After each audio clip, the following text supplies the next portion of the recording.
Hey guys! So இன்னைக்கு ஒரு குட்டி ஷாப்பிங் மினி விளாக் தான் பார்க்க போறீங்க. ஸோ செலியாக்கு நாங்க லாஸ்ட் டைம் அரைச்ச சத்து மாவு தீர்ந்து போச்சு. ஸோ அதனால புதுசா வந்து வேற ஏதாச்சும் ட்ரை பண்ணலாம் அப்படின்னு சொல்லிட்டு தான் சூப்பர் மார்க்கெட்டுக்கு திங்ஸ் வாங்க போயிட்டுருக்கோம். அண்ட் இந்த டைம் வந்து பார்த்தீங்கன்னா, மில்லட்ஸ்லாம் சேர்த்து ஏதாச்சும் சத்து மாவு செய்யலாமா அப்படின்னு சொல்லிட்டு கொஞ்சம் கன்ஃப்யூஷன்ஸ் இதெல்லாமே இருந்துச்சு. செலியாக்கு பிடிக்குமா? பிடிக்காதா? அதில டேஸ்ட் அந்த அளவுக்கு இருக்குமா? இருக்காதா? அப்படின்னு தெரியல. ஸோ அதனால நான் வந்து இந்த டைம் ஓட்ஸ், சிகப்பு அவல், பொட்டுக்கடலை, வேர்க்கடலை, பாதாம், பிஸ்தா, வால்நட், கேஷ்யூ, மக்கானா அது வந்து லோட்டஸ் சீடு இருக்குல்ல. ஸோ இதெல்லாமே போட்டு தான் வந்து செய்ய போறேன். இன்னும் எது எது எந்தெந்த குவான்டிட்டில போடணும் அப்படின்றது இன்னும் கொஞ்சம் ரிசர்ச்லாம் பண்ணணும்.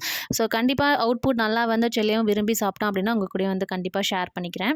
அண்ட் சூப்பர் மார்க்கெட்டுக்கு வெளியே வந்தபோது இந்த வெள்ளரி பிஞ்சு செம்ம ஃப்ரெஷ்ஷாக சூப்பராக இருந்துச்சு. நான் இதுவரைக்கும் இத ட்ரை பண்ணதே இல்ல. அதனால அதில கொஞ்சம் மட்டும் வாங்கிட்டு வந்துட்டேன். செலியாக்கு கொஞ்சம் ஃப்ரூட்ஸ், வெஜிடபிள்ஸ்லாம் வாங்க வேண்டியது இருந்துச்சு. அதுவுமே கொஞ்சம் வாங்கிட்டு அப்படியே வீட்டுக்கு வந்துட்டோம். அண்ட் வரும்போது தேவையில்லாம ஒரு ஜூஸ் கடைக்கு போயிட்டு ரோஸ் மில்க்கும், மிக்ஸ்டு ஃப்ரூட் ஜூஸும் குடிக்கிறோன்னு சொல்லிட்டு கேவலமான ஒரு ஜூஸ குடிச்சுட்டு அப்படியே வீட்டுக்கு வந்துட்டோம்.